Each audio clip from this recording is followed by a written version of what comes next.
शुक्लाम्बरधरं विष्णुं शशिवर्णं चतुर्भुजं प्रसन्नवदनं ध्याये सर्वविघ्नोपशान्तये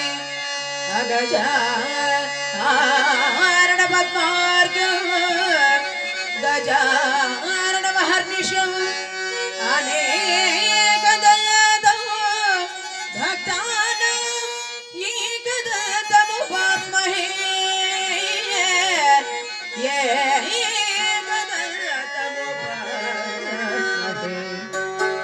सरस्वती नमस्तुभ्यं वरदे कामरूपिणे विद्यारम्भं करिष्यामि सिद्धिर्भवतु मे सदा गुरुब्रह्मा गुरुविष्णुः गुरुदेवो महेश्वरः गुरुः साक्षात् परब्रह्म तस्मै श्री गुरवे नमः तस्मै श्री गुरवे